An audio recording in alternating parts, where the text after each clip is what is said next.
আসসালামু আলাইকুম। আওয়ামী লীগ ছাড়া ভোট নির্বাচন, জাতীয় নির্বাচন, 12 ফেব্রুয়ারি নির্বাচন, এটা কি হবে? কথা শুনে আপনারা কেউ চমকে উঠবেন। এটা একটা ঘোড়ার আন্ডা হবে। ঘোড়ার আন্ডা কি হিসাবে হবে বলছি, একদম অশ্বডিম্ব, এছাড়া কোনো ফলাফল নাই। এত বড় দলকে বাদ দিয়ে একটা দেশের নির্বাচন, এত ছোট্ট একটা দেশ, লোক 16 কোটি, ভৌগোলিক সীমানা তো কম, ফলাফলটা হবে আওয়ামী লীগ যা করছে 14, 15, 16, 17 বছর বিএনপি জামাত ছাড়া নির্বাচন, তারপরে আওয়ামী লীগের অলি গলি আনাচে কানাচের আউদু মধু যদু আঙ্গুল ফেলা কলা গাছ, তারপরে 5 বছর গেল, আওয়ামী লীগের 17 বছর গেছে, তারেক জিয়া তারেক রহমান ওনার যাবে হয়তো 5, 7, 10 বছর, তারপরে শেখ হাসিনা যে পরিণতি হয়েছে সব দোষ গিয়ে ঘাড়ে পড়বে তারেক রহমানের। আর ওই অদু মধু যদু খুঁজে পাওয়া যাবে না, বিপদের দিন কাউরে খুঁজে পাওয়া যাবে না আওয়ামী লীগ ছাড়া, অন্তর্বর্তীমূলক ছাড়া। এই হয়তো জিতবে, ইলেকশন হবে 13 তারিখে, বিএনপি জিতবে, বিএনপি নাচবে, মিষ্টি খাবে, খাওয়ার পরে তারপরে শুরু হবে মিষ্টি খাওয়ার থেকে আর একটু বড় রসগোল্লা খাওয়া, তারপরে বালিশ মিষ্টি খাওয়া, তারপরে আস্ত বালিশ খাওয়া। এইসব করতে করতে আওয়ামী লীগ যা করেছে, লং টার্ম কোনো স্টেবিলিটি আসবে না, লং টার্ম কোনো স্থিতাবস্থা আসবে না। আওয়ামী লীগ বিএনপি এবং জামাত ইসলাম ছাড়া দেশকে যেরকম অস্থির করছে, এই আওয়ামী লীগ বিহীন নির্বাচনও দেশকে সেই ওই অস্থিরতার ধারাবাহিকতা থাকবে, শুধু রূপ চেঞ্জ হবে, এদিক সেদিক হবে। এবং এই দেশে আওয়ামী লীগকে ঠিক রাখার জন্য বিএনপির দরকার, বিএনপিকে ঠিক রাখার জন্য আওয়ামী লীগ দরকার। জামাত ইসলামী বা অন্য যা নাম টাম বলেন, এগুলো আসলে কোনটাই প্রয়োজন, এই দুজনকে। এবং আওয়ামী লীগ এটা বুঝছে বলেই সংসদের বাইরে বা সংসদের বিরোধী দল বিএনপিকে রাখেনি। খাবো একলা খাবো গো, আচ্ছা যা খাবো একলা, এই জীবন তো কাট হয়ে যাবে, আমার আরো 14 জেনারেশন যাবে। বিএনপি এখন সেই তরফে যাবে, সেই তরিকায় যাবে।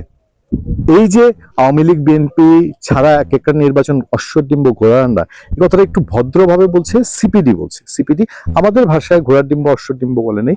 তারা বলছে যে আওয়ামী লীগকে বাদ দিলে 12 ফেব্রুয়ারি নির্বাচন অন্তর্ভুক্তিমূলক হবে না। সিপিডি আসন্ন 12 ফেব্রুয়ারি, আচ্ছা সিপিডি নিয়ে একটু কথা বলা দরকার। সিপিডি নিয়ে বহু সন্দেহ জাল আছে, বিভিন্ন কথাবার্তা শোনা যায়। সিপিডি আওয়ামী লীগের সময় আওয়ামী লীগ লোকজন সন্দেহ করতো, বিএনপি ক্ষমতায় আসতে সন্দেহ করে। ওই যে টিআইবি একটা অর্গানাইজেশন, এরা আওয়ামী লীগ বিএনপি যেই ক্ষমতায় আসে, এবং তারাও কিছু খেলাধুলা করে, তারা ওই যে 111-এর কুশীলভ হওয়ার পেছনে তাদের গুরুত্বপূর্ণ লোকজনের নাম শোনা যায়, কিন্তু একেবারে ঘুমটা খুলে খেমটা নাচটা নাচে না।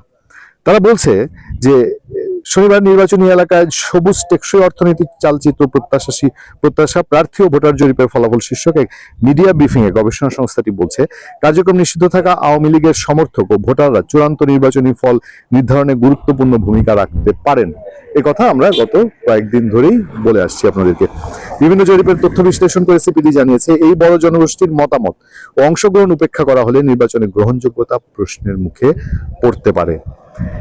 সিপিডির মতে একটি বিশ্বাসযোগ্য ও অংশগ্রহণমূলক নির্বাচন নিশ্চিত করতে সব প্রধান রাজনৈতিক পক্ষ তাদের ভোটারদের অন্তর্ভুক্তি করা জরুরি। মানে আমরা যে আলোচনাটা আপনাদের মনোযোগ দিতে চাচ্ছি, যে একটা স্থিতিশীল এবং বাংলাদেশ বহির আক্রমণ, এই যে এখন বহির্শক্তির একটা লোভের লালসার জায়গা বাংলাদেশ, এইটা বন্ধ করার জন্য একতরফা নির্বাচন বন্ধ করতে হবে।